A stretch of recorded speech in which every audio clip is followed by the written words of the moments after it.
Good day. Welcome back to the Painting Piper.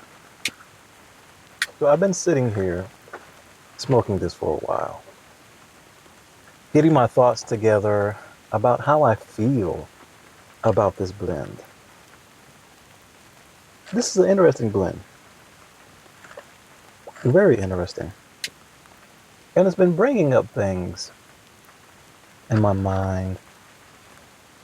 I've been trying to get into a mental space of not just being right here, but being able to transcend the right here, if you understand me.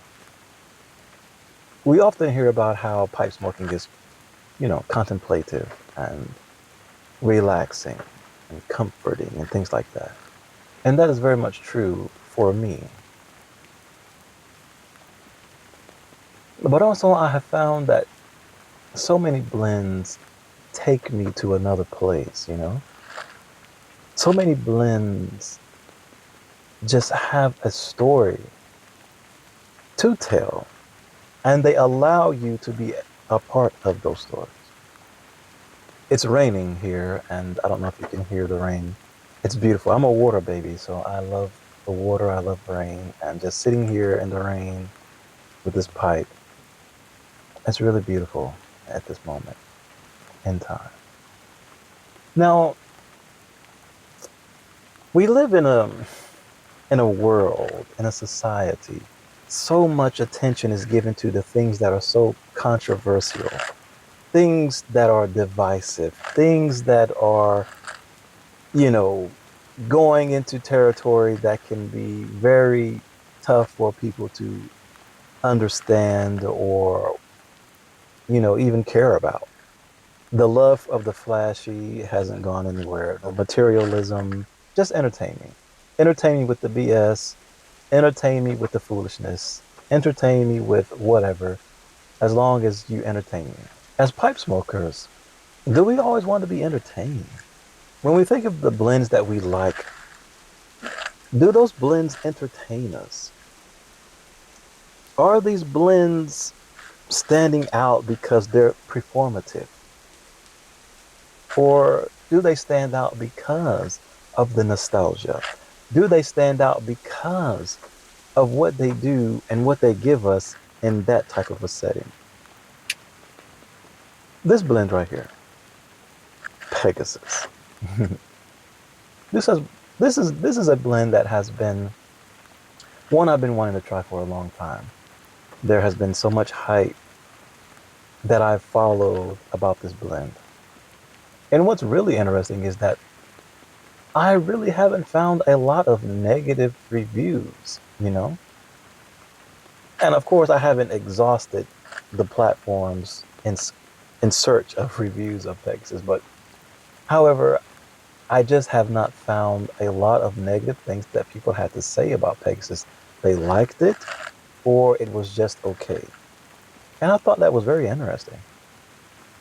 My first impressions of Pegasus, I was not impressed at all. In fact, I didn't even want it anymore. I was like, oh my goodness, another one of those hyped up blends that just. However, I've come to appreciate it a little bit more because I've gone into the space in which I was talking about in the beginning of the video, allowing myself to be transported by the blend, allowing it to tell the story and allowing me to be a part of that story. Now, Pegasus is very Burley-heavy for me. But what I find interesting about that as well is that it's comprised of three components: Burley, Red Virginias, and unsweetened black Cavendish. Pegasus is a blend that it doesn't need attention. It doesn't scream for attention. It's not out here trying to entertain anyone. It's not out here trying to be controversial. It's not out here trying to be ravishing or divisive or anything. It's a blend that just is. A blend that just sits and stands on its own merits. And I respect that. The story I get, or the story that comes to me, I'm a big fan of Westerns. I think anyone who was raised in the South is a fan of Westerns. So it's like a story of being transported to the frontier and walking into a cabin, a worn down cabin that was, or that has been transformed into a lounge for pipe and cigar smokers. And when you come in there, you see all of the different characters that would be out in the Western frontier and that would be inside of a place like this.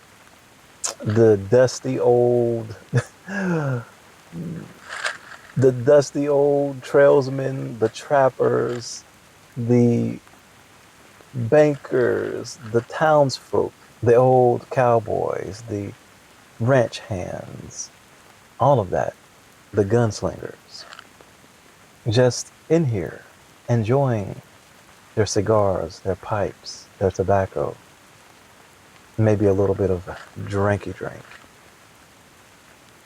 And everybody just being. And coming into that type of a space, you can imagine what you would smell, all of the different aromas from the different leaves being burned, the aromas of the people, the conversations being had. Now, it's just individuals enjoying a common thing: pipe and cigar smoking, tobacco enjoyment. That's how I feel that's how I feel now about Pegasus. That is the story that Pegasus brings up and allows me to be a part of. Now, I have sat here and I have thought about something else about Pegasus.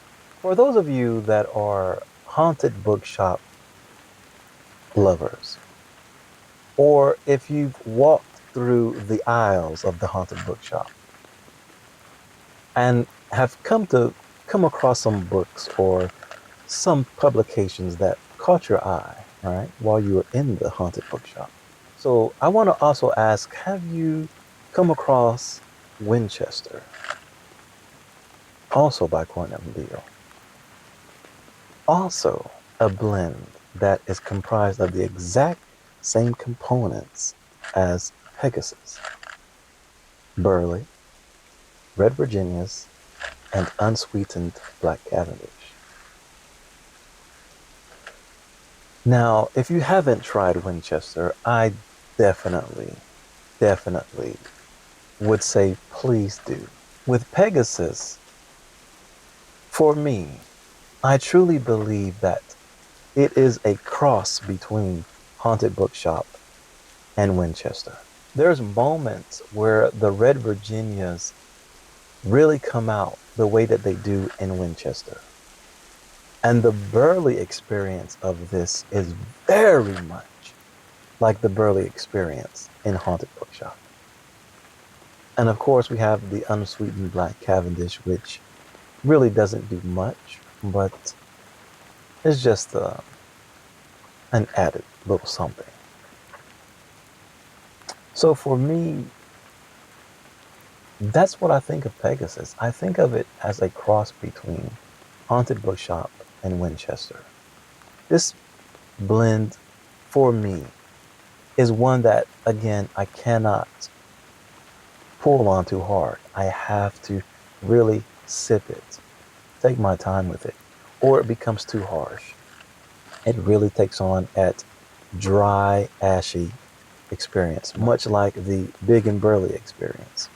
I really like Pegasus for what it is, because it's just a blend that's just straightforward and it's not bad. I love to hear what you have to say about Pegasus. If you've had it, if you've tried it, or if you've never had it, maybe it's on your list. Again, I would say try it. Thank you guys for joining me, hanging out with me. Catch you in the next one. Peace.